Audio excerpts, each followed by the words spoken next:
stranger among the stars. Jake opened his eyes to the sound of alarms and flashing red lights. The control room of his spaceship was a wreck, burned-out consoles, broken screens, and the faint smell of smoke filled the air. Through the cracked windows, he could see a strange sky glowing with twin suns. His head ached as he touched a wound bleeding slightly above his temple. He turned to see Cole, his crewmate, trapped beneath heavy debris. Cole's voice was weak but clear. "Jake, the escape pods, don't let them fall into the wrong hands." Jake tried to lift the wreckage pinning Cole, but it was too heavy. A moment later, Cole's breathing stopped. There was no time to grieve. Jake stumbled out of the control room and into the damaged corridors. The ship groaned and sparks rained down as he finally found the escape pod bay. Most of the pods were destroyed, except for 3 that still seemed functional. Grabbing a survival kit, Jake climbed into one of the pods, his fingers shaking as he hit the launch button. The pod shot downward, rattling violently as it entered the atmosphere of an unknown planet. The sound of metal screeching against air was deafening, and Jake gripped the sides of his seat, hoping it would hold together.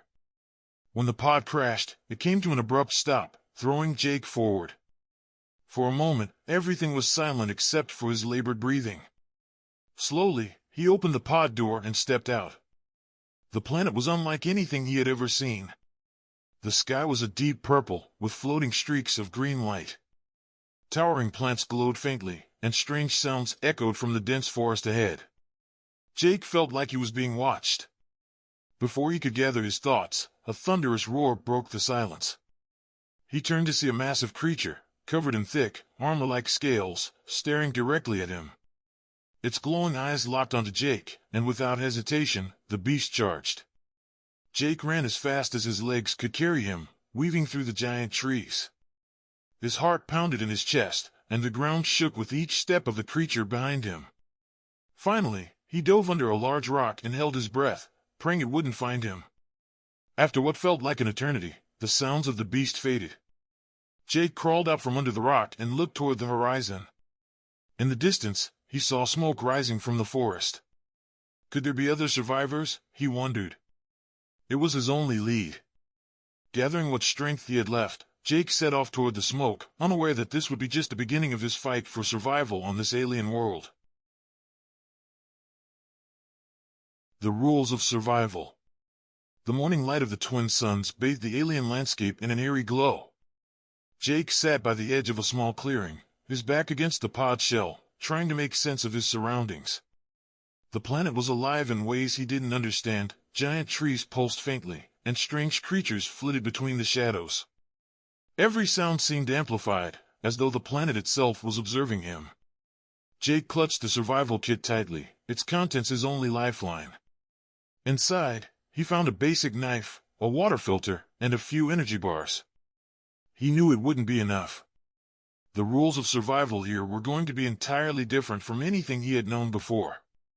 As he moved cautiously through the dense forest, the ground beneath him felt alive, almost vibrating with energy. He saw flashes of movement in the corner of his eye, small, reptilian creatures darting between trees. They weren't threatening, but their presence reminded him he wasn't alone. The stillness was shattered by a sharp screech. Jake froze, his heart racing as he scanned the area. A group of predatory creatures, about the size of large dogs, emerged from the undergrowth. Their sleek bodies and glowing eyes made it clear they were hunting. Jake tightened his grip on the knife, but he knew fighting them wasn't an option. Slowly, he backed away, keeping his eyes on the creatures. As soon as he was far enough, he turned and sprinted, dodging branches and roots. The creatures pursued him, their snarls echoing through the forest. He stumbled into a narrow ravine and spotted a small cave in the rock face. Without hesitation, he crawled inside, pressing himself against the cold stone.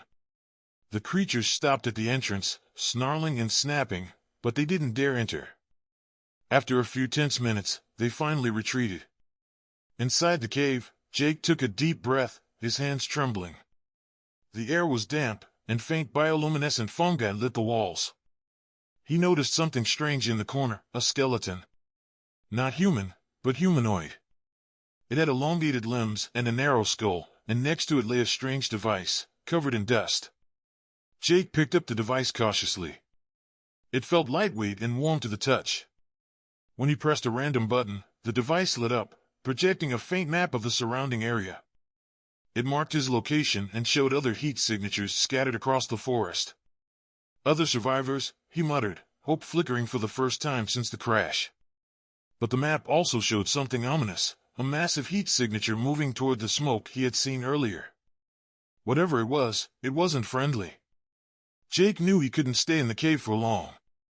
Gathering his strength, he clutched the device and stepped back into the forest. He now had a goal, to find the source of the smoke and any potential allies before it was too late.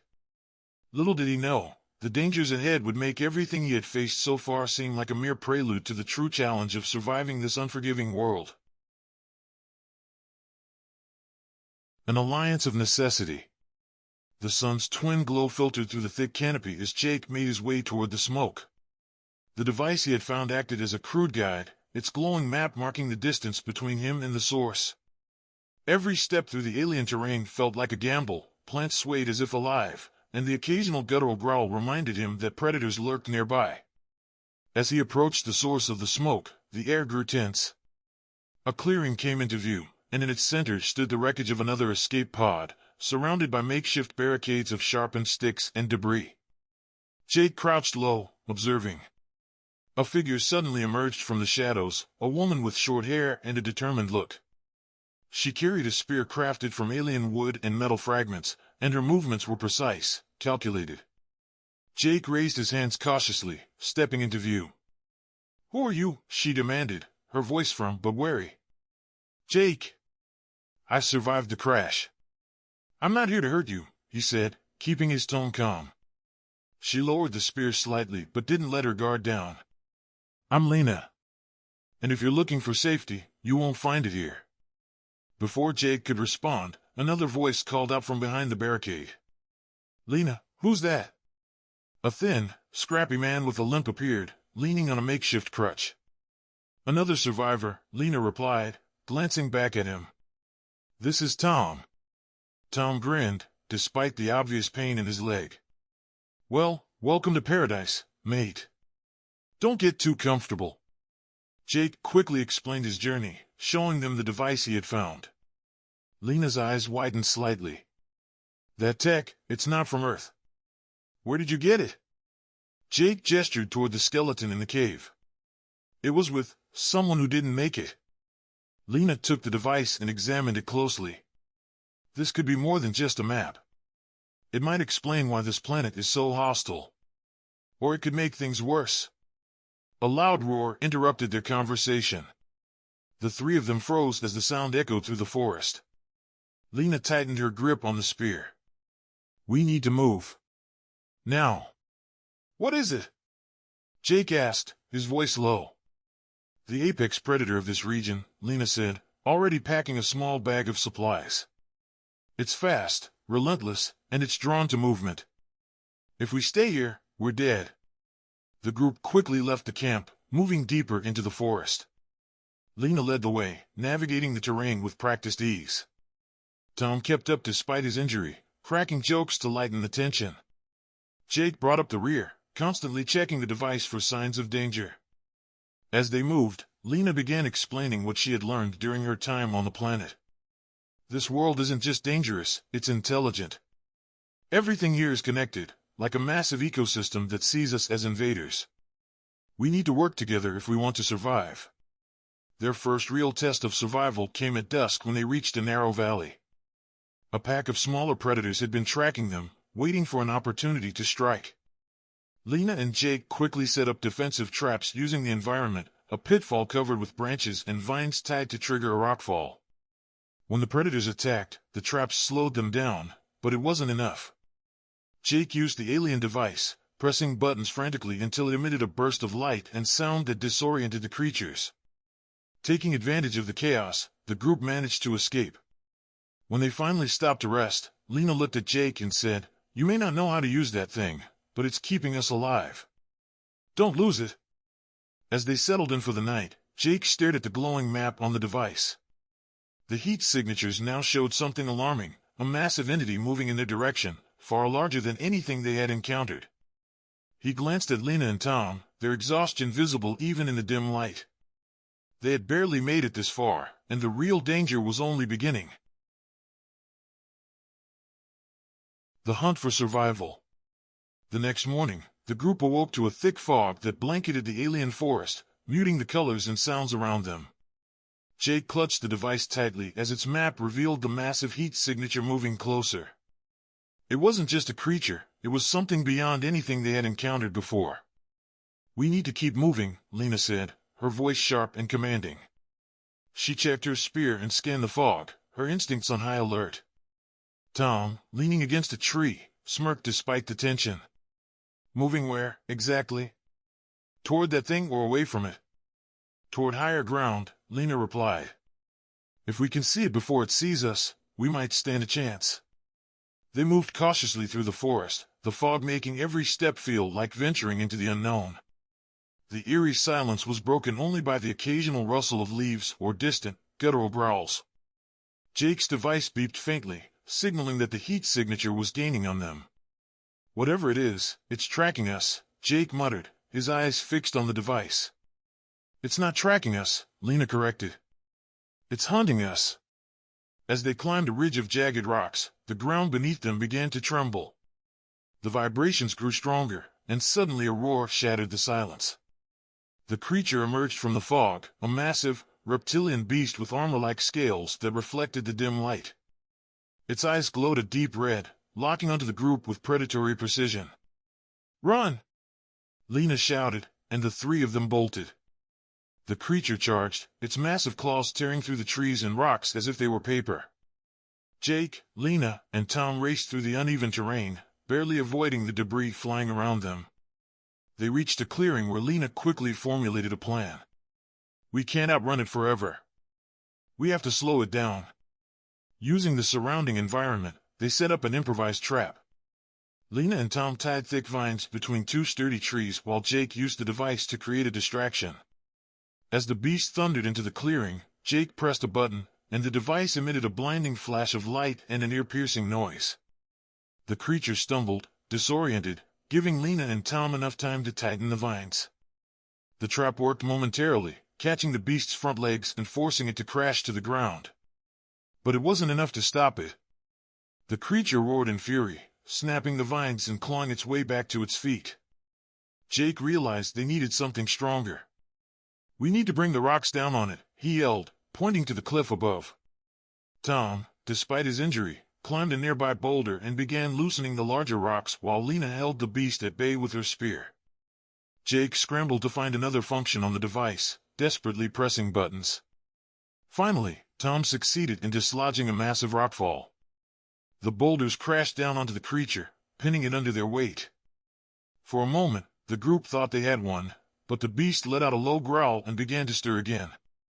Jake, realizing they were out of options, pressed the largest button on the device. A beam of concentrated energy shot out, striking the creature directly in its chest. The beast let out a deafening roar before collapsing, its body going limp. The group stood in stunned silence, their breaths heavy. The once terrifying predator now lay still, its massive form sprawled across the clearing. "That was too close," Tom muttered, collapsing onto the ground. Lena turned to Jake, her expression a mix of awe and concern. "That device, it's more than just a map. It's a weapon." Jake nodded, still catching his breath. "And it might be the only thing that keeps us alive." As they regrouped, Jake checked the device again. The heat signature of the beast had vanished, but new signals began to appear, stronger and more organized. "We've made too much noise," Lena said grimly. "Whatever's out there, it knows we're here now." The three of them exchanged uneasy glances. The victory over the beast felt hollow, knowing it was only the prelude to a greater danger. With no time to rest, they prepared to move again, deeper into the unknown, where the true challenge of survival awaited. Communing with the planet. The aftermath of the battle left the group exhausted and on edge. The massive beast lay still in the clearing, its armored body a grim reminder of what they had just endured. Jake's hands trembled as he studied the device. The glowing map now displayed several heat signatures converging on their location, organized, deliberate, and intelligent. "We've drawn attention," Jake said quietly, his voice edged with dread. Lena nodded, her expression hard. "We can't stay here. If these things are anything like that beast, we're not ready for another fight." Tom, still catching his breath, joked weakly, "Great, so now we're the main attraction for the planet's deadliest predators. Just what I needed." They pressed on, following a path the device suggested, heading toward higher ground and away from the signals. As they climbed, the terrain shifted. The vibrant forest began to give way to ancient structures, half buried in the earth. Giant stone pillars, covered in glowing alien runes, stood silently amidst the trees, like sentinels of a forgotten age. "This isn't natural," Lena said, running her fingers over one of the glowing symbols. "Someone, or something, was here long before us." As they explored the ruins, Jake noticed a central platform with an array of strange machinery. The device in his hand began to vibrate, its light intensifying. He approached cautiously and placed the device into a slot on the platform. The reaction was immediate. The platform lit up, and a low hum filled the air. A holographic image appeared, depicting a map of the planet and its intricate ecosystems. The image shifted, showing ancient civilizations that had once thrived here, only to be destroyed when they attempted to manipulate the planet's power. A voice, deep and resonant, filled the air, speaking in an alien tongue. Jake glanced at the device as it translated the words. "You stand on sacred ground. This planet lives. Its heart beats with balance, and its wrath is reserved for those who disrupt it." Lena stepped forward, addressing the voice. "We don't mean harm. We're just trying to survive." The voice paused, as if considering her words. "Survival comes at a cost. You awaken energies that must remain dormant. If balance is not restored, the planet will destroy you, as it has others before." Tom's usual sarcasm faded as he muttered, "That doesn't sound like a great deal for us." The platform began displaying new symbols, which the device translated. It revealed the location of the planet's core, a massive energy nexus buried deep underground. The voice continued, "The core is the key. Return the device to its source, and balance will be restored. Fail, and this world will consume all life upon it." Jake felt the weight of the responsibility settling on him. "If we do this, will the planet leave us in peace? Peace is earned, not given. Prove yourselves worthy, and you may leave. But the journey will test your resolve." Before they could respond, the platform shut down, leaving them in silence. Lena looked at Jake and Tom, determination burning in her eyes. "We don't have a choice. If this is the only way to survive, we're doing it." The group prepared to leave the ruins, their path now clear but fraught with danger. As they descended from the ancient structures, the forest seemed to shift around them, its hostility growing with each step. Jake glanced at the map on the device, watching as the path to the core became more distinct. But along with it, the signals of powerful creatures also grew more concentrated. "The planet isn't just testing us," Jake said, his voice low. "It's fighting back." With no other options, they ventured deeper into the unknown, ready to face whatever the planet had in store. The stakes were no longer just their survival, it was the fate of the planet itself. When civilizations collide. The journey to the core was grueling. The forest seemed alive, shifting and adapting to their every move. The deeper they ventured, the more hostile the environment became. Trees with jagged branches seemed to claw at them, and glowing eyes followed from the shadows. Yet the device in Jake's hand provided a faint beacon of hope, guiding them ever closer to their destination. As they neared a clearing, the ground began to shake. A distant hum filled the air, growing louder with each step. When they reached the edge, they saw it, a massive structure buried in the earth, surrounded by towering machines of alien design. The core wasn't just an energy source, it was a monument of advanced technology and ancient power. But the real shock came when they saw the ship. A sleek, metallic vessel stood near the core, its hull shimmering under the strange light of the twin suns. Around it, dozens of alien figures moved with purpose, assembling equipment and examining the surrounding area. The figures varied in form, some tall and lithe, others bulky and armored. This was no exploratory mission, it was an operation. They're not from this planet, Jake whispered, crouching behind a fallen tree. Obviously, Tom muttered, peering through a gap. But what are they doing here? They're after the core, Lena said grimly. And they're not just passing through. Look at their setup, they're extracting something. Jake glanced at the device in his hand. They might be trying to harness the same energy the planet warned us about. If they succeed, it could destroy everything. The group watched as one of the aliens, a towering figure clad in dark armor, barked commands in a guttural language. Smaller figures scrambled to obey, hauling pieces of equipment toward the core. The hum of machinery intensified, and the air itself seemed to grow heavier. We have to stop them, Lena said, her voice firm. Tom shot her a disbelieving look. Stop them? Have you seen their weapons? We can barely handle this planet, let alone an army. Jake held up the device. We have this. The planet didn't give it to us just to run away. Maybe it's the only thing that can counter what they're doing. Reluctantly, Tom nodded. Fine. But if we die, I'm haunting you both. The group devised a plan. Lena and Tom would create a distraction by sabotaging the aliens' equipment, while Jake would try to reach the core and use the device to restore balance. It was a desperate gamble, but it was all they had. Under the cover of the dense forest, they crept closer to the camp. Lena used her spear to sever power cables, causing sparks to fly and alarms to blare. Tom, despite his limp, managed to disable a piece of machinery, sending a wave of confusion through the alien ranks. Jake took advantage of the chaos, sprinting toward the core. The closer he got, the more he felt the weight of its energy. It was overwhelming, as if the planet itself was alive, pulsating with an ancient, raw power. But the aliens weren't blind to their actions. The armored leader spotted Jake and let out a guttural roar, pointing in his direction. Several soldiers broke off from the camp and charged after him. Jake reached the base of the core, his breath ragged. He placed the device into a glowing slot on the central structure. The ground trembled, and a surge of light shot upward, illuminating the entire clearing. The aliens froze, their weapons falling silent as the planet's voice echoed across the battlefield. Invaders, you seek to steal what is not yours.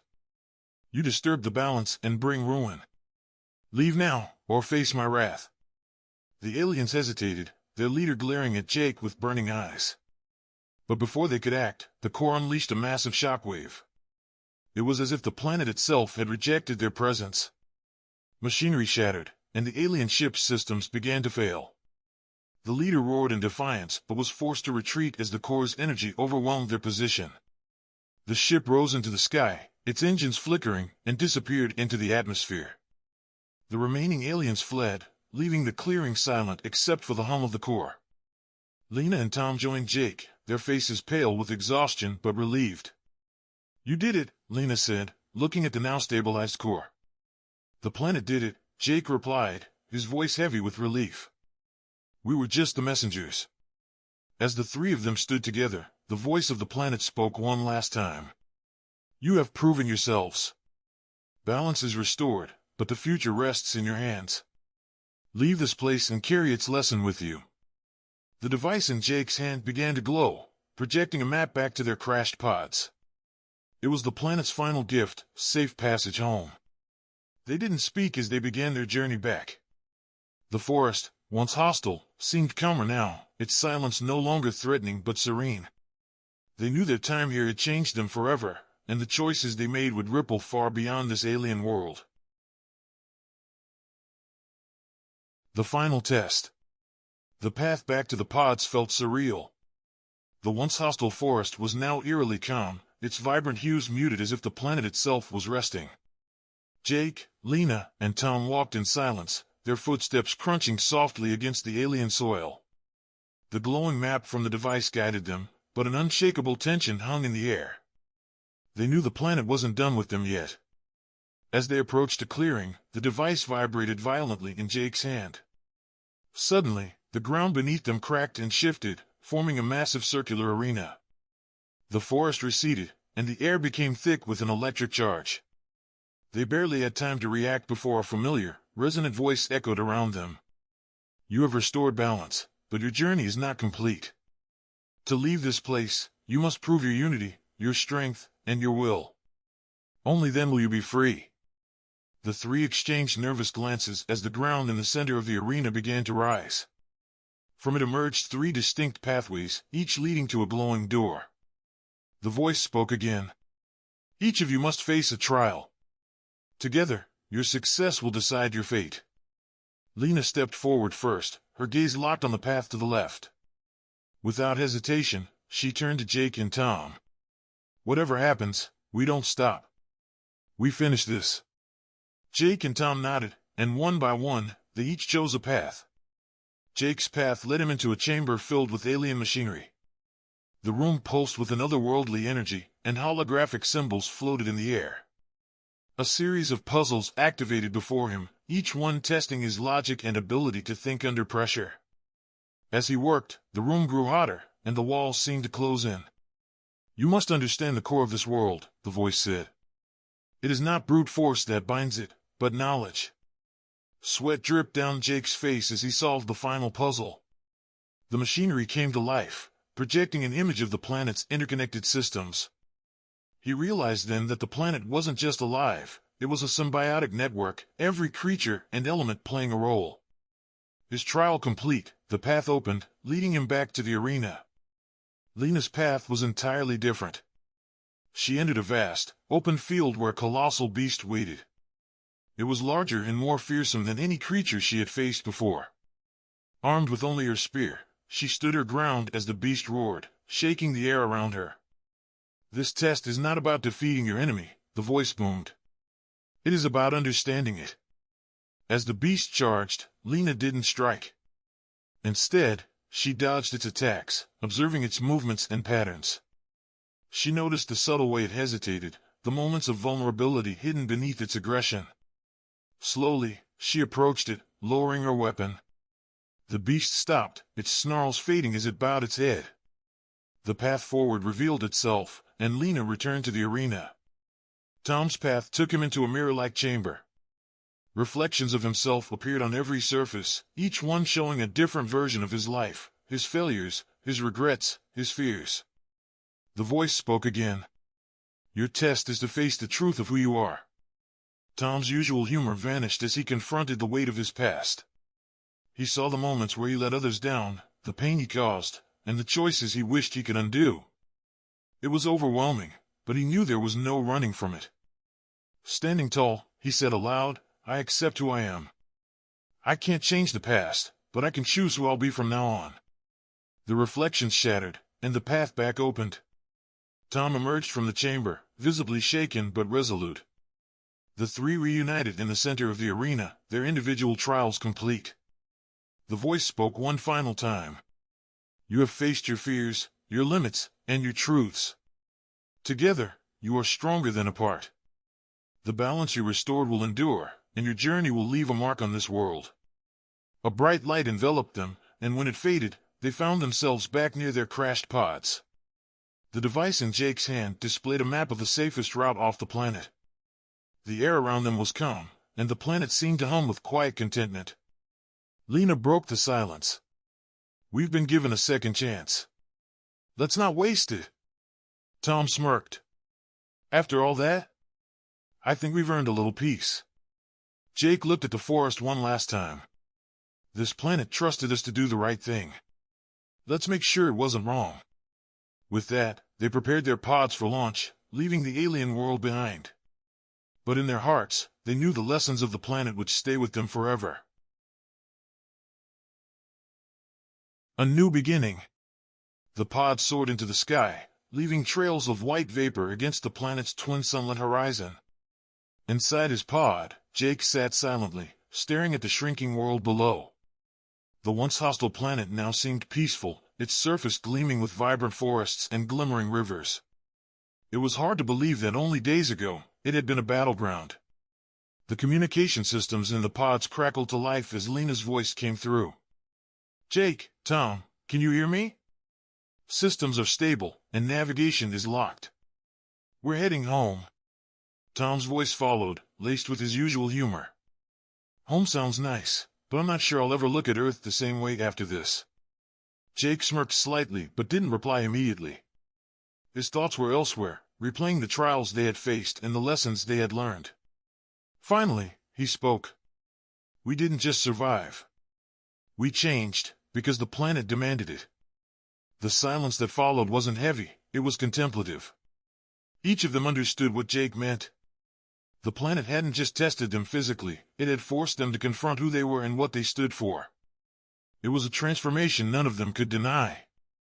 As the pods broke through the planet's atmosphere, they detected a small human vessel waiting nearby. It was a rescue ship, summoned by the distress signal Jake's device had sent before their journey to the core. Relief washed over them as the vessel's docking bay doors opened, and their pods were pulled inside. When they exited their pods, a small crew of humans greeted them with astonishment. We received your signal days ago, but we didn't think anyone could survive down there, the captain said, her eyes scanning their battered appearances. We had help, Lena replied cryptically, glancing back at the planet visible through the ship's window. Jake handed the device to the captain. It's more than just a tool. It's a part of that planet. Take care of it, and don't let it fall into the wrong hands. The captain hesitated but eventually nodded, recognizing the weight of what Jake was entrusting her with. As the rescue ship prepared to jump back to Earth, the three survivors gathered near a viewport, watching the planet shrink into the distance. Tom leaned back and crossed his arms. So, what do we tell them when we get back? That the planet was alive? That it tested us? Lena smirked. We tell them the truth, or as much of it as they can handle. Jake remained silent, his gaze fixed on the distant world. We tell them to respect what they don't understand. That some places aren't meant to be conquered, only learned from. The ship's engines roared, and in a flash, the stars blurred into streaks of light as they entered hyperspace. The journey back to Earth had begun, but each of them knew their real journey was far from over. They had survived a living planet, faced unimaginable trials, and restored a fragile balance. Now, they carried the responsibility of ensuring that the lessons of that alien world would not be forgotten. It wasn't just about their survival, it was about protecting the fragile connections that bound all life, no matter how distant or strange. The stars outside the viewport sparkled like silent witnesses, and in that moment, Jake, Lena, and Tom knew they had been changed forever. Not just survivors, but guardians of something far greater than themselves, a new beginning for them and, perhaps, for humanity itself.